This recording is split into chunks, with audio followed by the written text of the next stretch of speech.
Oh, basketball, it's good to have you back. Opening day on both the men's and women's side. Tonight we find ourselves in Central New York for a matchup with the Syracuse Orange and the Ohio Bobcats.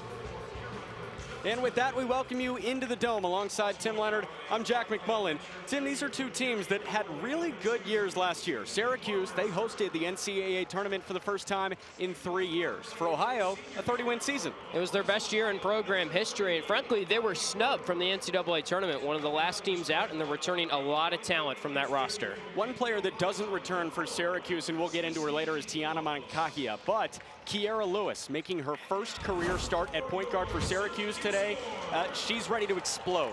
She is. She's a former five-star recruit, so we know she's talented. A 35% three-point shooter back from last year, but playing a much bigger role this year, a lot more pressure on her, and she's frankly the X factor on this Syracuse team. She'll have to take on the majority of the load because she replaces a player in Tiana that was incredible and incredibly productive. 17 points per game a year ago, the second best assist getter in the entire country. But Kiera's debut is going to be a little bit harder because guarding her, how about the MAC Defensive Player of the Year from a year ago in CC Hooks? It's going to be a fun matchup of the point guard spot today. Hooks. Alongside Corey Spector, I'm Jack McMullen saying hello from the Carrier Dome. And Corey, these are two teams that are moving in very different directions. Syracuse, yeah, their offense has struggled a little bit, but they are 2-0. Albany, they've lost 2 in a row after winning the season opener against Columbia, and their offense has really stopped moving.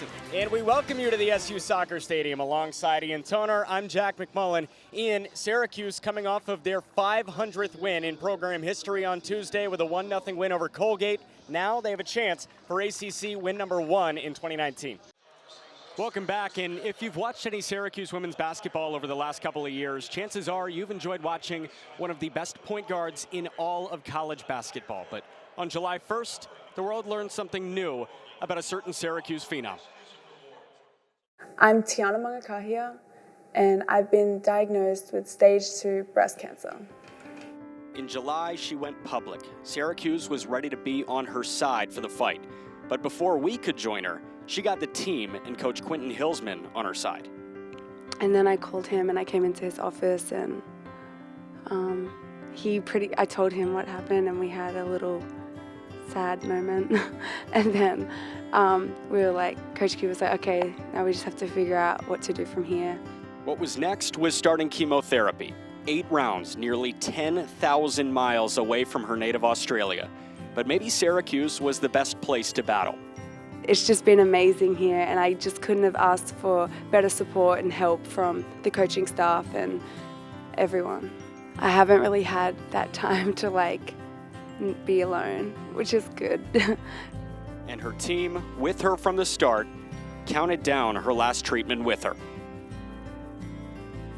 4, 3, 2, 1. I know that I have to go through, bad days to get to the better days. I plan to play next season and get ready for the WNBA. Obviously, that's still my goal, and that's something I aspire to every day. That's what I think about, being able to get back on the court and play. Now, Tiana's journey isn't over. She undergoes a double mastectomy tomorrow, but as you heard from her, she has every intention of playing for Syracuse women's basketball next season. When we return, a look at the highlights and then the second half between Syracuse and Ohio. The good news is making corrections is a real tangible thing that Syracuse can do. The bad news is they've already dug themselves a 6-point hole and they're down 11-5. Louisville has it after a jump ball on the deck, and David Johnson, the freshman guard, inbounds it on the right baseline. Williams goes up amongst the trees. He missed, and it was yanked down by Barama Sidibe, who's playing with 1 personal foul and a turnover 4 minutes into the game. Howard Washington running point in place of Joe Girard, who struggled early, and he hands it off to Elijah Hughes. Hughes guarded tightly by Dwayne Sutton, and now Buddy Boeheim has it extended on the left wing. 10 on the shot clock. Boeheim looking to put the ball on the deck, doesn't do it, and back to Washington. 5 on the shot clock. Got a screen from Guerrier to Boeheim. 5 feet beyond the arc, off front rim, long rebound to the free throw line for Jordan Wara. think you need to get Buddy some easier looks in the early going. Let him get his confidence back. 4 for 22 from the floor the last 2 games. That wasn't easy. David Johnson picked up his dribble. Entry pass to the free throw line for Wara. Into the corner. Johnson to the mid-range. Right wing. Wara, a 3. Clangs out. Rebound tapped by Sutton, but corralled by Quincy Guerrier, who's into the game for Marek Dolezaj. A lot of open looks from beyond the arc right now for Louisville. Luckily, Wara is 0 for 3. Elijah Hughes picked up his dribble. A lot of Cardinal faithful thought that was a double dribble, but a bounce pass from Boeheim to Sidibe finds its way back to Hughes in the left corner. Now 10 seconds on the shot clock. Again, this defense is suffocating, and Hughes tosses it to the sideline in the courtside seats. Here's the problem with this lineup. You've got 2 relative offensive liabilities on the floor. Guys you don't have to worry about in Howard Washington and Barama Sidibe. That allows you to go attack Buddy Boeheim and Elijah Hughes with 2 guys. Syracuse set up in the 2-3 zone. They're down 6. It's 11-5 Louisville, 14:30 to go in the opening half. Ryan McMahon, who got the start today, lofts it inside to the low block. Williams went up, and he was fouled by Guerrier. Quincy's armpit met Williams' head as he went up for a dunk, and that'll be 2 shots and the second foul on Quincy. It was a pretty good contest from the freshman. I think he just ended up getting him with a little bit of body down low, and that's where the foul got called from. You think he got too high? Honestly, it's possible. I think his hip might have honestly gone into Malik Williams' chest. That's how high Quincy got off the floor. Williams' first free throw. Clangs off front rim, and it rattles around for a while, but then it falls in. Malik Williams, a 66% foul shooter, averages 8.5 a game. Let's put the Cards up by 7. It's 12-5 with 14:30 to go. His second free throw, toilet bowls out, and it's rebounded by Quincy Guerrier. So Syracuse across the timeline, they work right to left in this opening half, and Elijah Hughes getting agitated with Marek Dolezaj, and he bounces a pass to him straight away. Left wing, Boeheim, 3, yes! That's got to feel so good for Buddy Boeheim. Held scoreless on Saturday in Tallahassee. He nets his first triple of the game, and Syracuse within 4. Got him open with an off-ball screen, and that's the easy look you needed. Left corner, a 3 from Sutton, yes! The response immediately. Louisville's 4th made 3 of the game. They're 4 of 8 from downtown, and they're up 15-8. Just over 6 minutes gone. And Buddy Boeheim, double team straight away. Dolezaj at the elbow. Back out to the wing for Howard Washington. Straight away Boeheim. Another triple. Off front. Hard rebound by Malik Williams over Guerrier. And the Cards in transition. Pass to the mid-range. Sutton jumps in. Right wing. Wara at the elbow. A jumper. Yes. Wara puts the Cards up 9. It's 17-8. 13.5 to go. First half. And this is the first chance for the Yum Center faithful to rise to their feet and get the decibel levels moving. Quincy Guerrier backing down Wara, puts it up off glass and in. Strong move to silence the Yum Center for just a little bit. Louisville's shooting a really high percentage right now. I'm not sure it's entirely sustainable, but they're getting a lot of easy looks. Syracuse has to lock in defensively. 45% of the floor. That lessens as Wara misses, but an offensive rebound from Williams. He can't connect. Another putback by Sutton, and he was fouled when he went up for opportunity number 2. So 2 offensive rebounds on that trip, and Dwayne Sutton to the line for 2 shots. Luckily, they're going to get Elijah Hughes for that foul. I thought it was going to go against Quincy Guerrier. That would have been his 3rd in the early goings. You never want your star to pick up a foul, but he's not had nearly the same issues that Guerrier has had with fouls this season. But this was very eerily reminiscent of what Florida State did. Just multiple second, third, fourth chance opportunities off of offensive rebounds. That's a huge problem for Syracuse. Round of applause for David Johnson and Malik Williams, who check out of the game, the junior forward and the freshman guard. Sutton's second free throw is good. He missed the front end, but that brings Sutton's total up to 7 points. He's 2 of 2 from beyond the arc. Inserted into the 5 for Louisville are Stephen Enoch and Lamar Fresh-Kimball as Buddy Boeheim spins away a mid-range jumper, swirls out, and a hard offensive rebound by Guerrier. Back up amongst the trees, and it falls in. Quincy Guerrier buckets on back-to-back possessions for Syracuse. If that guy can figure out how to stay out of foul trouble, he is going to be a threat for the rest of the year and for years to come. Ryan McMahon pass inside to the low block. Wara up and silky smooth from 5 feet out. Jordan Wara falling away. He's got the touch, and that was nylon. Puts the Cards up 20-12 with 12:15 to go in the opening half. Joe Girard entered back into that game for Howard Washington, and a miscommunication from Dolezaj. Sloppy turnover. He passed it right to Chris Mack on the Louisville bench. He was looking for Elijah Hughes, but he cut inside. Yet another turnover for Syracuse, their 6th of the evening. Chris Mack was a good player in his days at Xavier, not anymore. Right wing 3 for McMahon, no. Offensive rebound for Wara, and will they whistle that an offensive foul? Yes. Wara pushed off to get that offensive rebound as McMahon couldn't can his 3rd triple. As we go to a break with the Cardinals up 20-12. It'll be Syracuse basketball when we come back. Crowd doesn't like it, but that's okay. You're listening to Syracuse men's basketball on the original home of the Orange, WAER.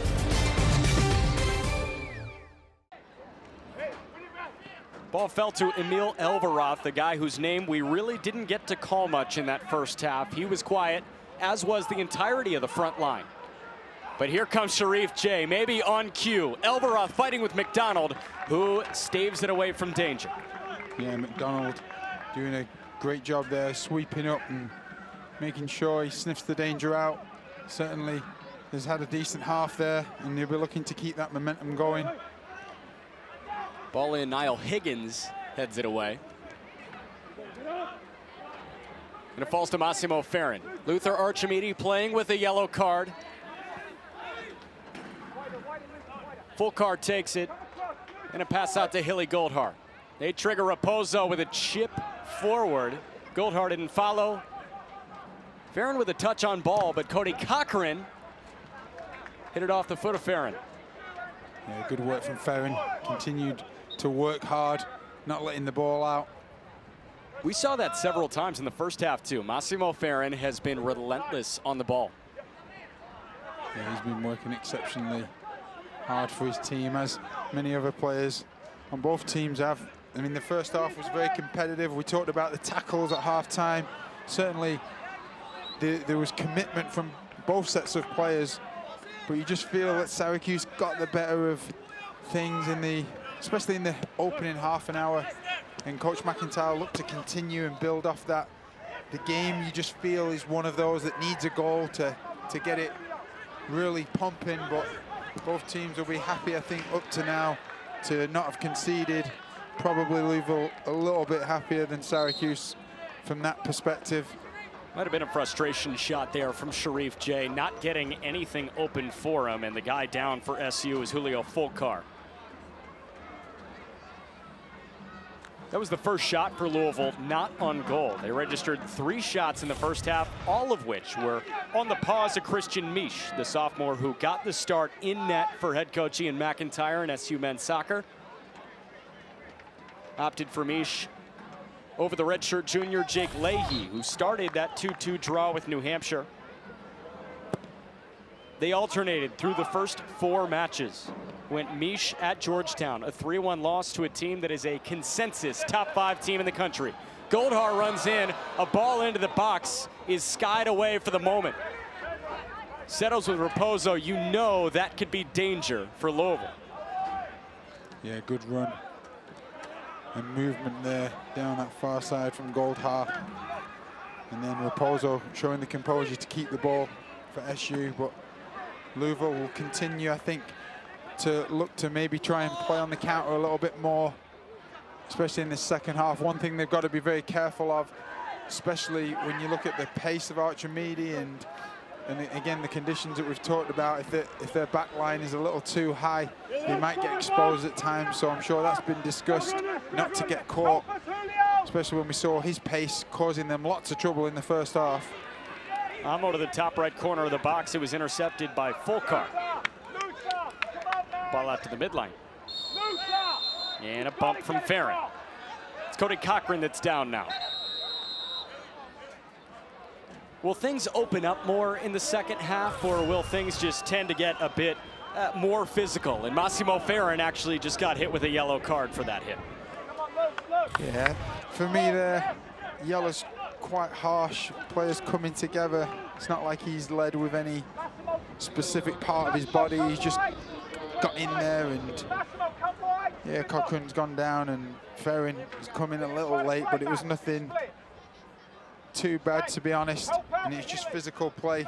But to answer your question, Jack, I think that you know, you'll see some legs start to get tired. Both sets of players have worked extremely hard to keep the intensity, especially defensively. So if anything's going to happen, maybe one or two players start to tire, which may open pockets of space, may start creating a few more mistakes potentially. And maybe the deeper bench has the advantage. That ball went away from Mish for a moment. Fulcar got it away. Mish went up. Maybe that wasn't the right move for him. As you can see, this ball is served in. It's kind of just lofted in. Mish has tried to get over Higgins, and it's always a difficult skill, especially when there's bodies in front of you, for a goalkeeper to come and reach and get that ball. But fortunately for Mish, he was able to just do enough, and it didn't fall for anyone on Louisville to cause a real problem. But fairly scary moment there for him and his team. Masay plays it into Bradley Sample, the freshman, on to start the second half.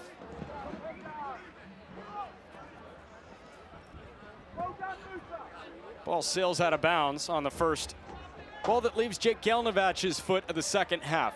The wind is whipping violently against the Louisville possession right now, so it whips for Syracuse. I mean, that's taut facing left.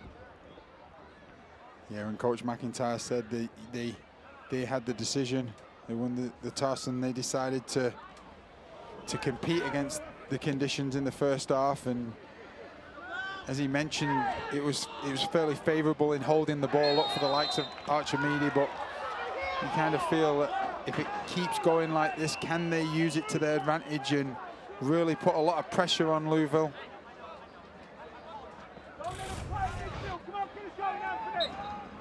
Anthony Sinclair hit it off Elijah Amo's elbow, but it's going to be a Louisville service. I don't know what you've seen this week, but there's been, some clippings on ESPN and 24/7 and all that stuff about Willie Taggart and the Florida State boosters. I feel like it's easy for us to lose sight of humanity. Of course, with the players, yeah, and that's a common problem, but also with the coaches too. And I don't know if you've ever been in a situation like this, but I mean, what's it like coaching with a cloudy head? Not just with job security, but say it's like a family issue, or say it's just a bad day.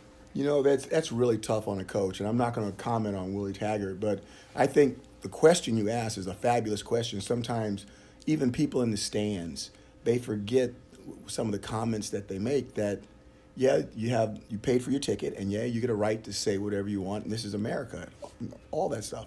But sometimes you don't realize that the person sitting right next to you is that coach's wife, or that coach's daughter, or that coach's 6-year-old son.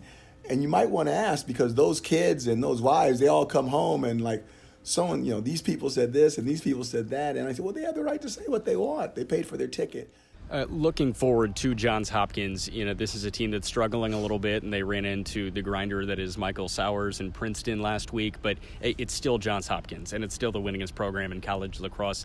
When Johns Hopkins comes up on the schedule, what's the first thing that pops into your mind? A good lacrosse game, that we've got to be competitive. It's been a rivalry over the years. Johns Hopkins back in the day had won multiple national championships, kind of the Yankees of Syracuse lacrosse, as Roy Simmons Jr. would say. Syracuse leads Virginia Tech 28-19 with just over 6 minutes to go in the first half. But before we send it back to Blacksburg, let's check in on what's going on around the nation. In the ACC, Pitt all over North Carolina, 26-10 midway through the first half. How about the demise of the UNC Tar Heels, yet to win a game in 2020? In top 25 action, number 14 Villanova, they lead UConn by 4, 21-17 in the first half. Sadiq Bey is leading the Wildcats with 9 points. Nova a perfect 4 of 4 from beyond the arc. Elsewhere, Penn State leads number 21 Ohio State 21-7 in Happy Valley. Lamar Stevens has 10 points for the Nittany Lions, who are holding the Buckeyes to just 17% from the floor. When these teams met last December, Ohio State had 106 points in a 30-point win. And in the Big 12, Okie State is leading number 2 Baylor 18-13. Corey Spector, has Buddy Boeheim woken up from this dream yet, or what?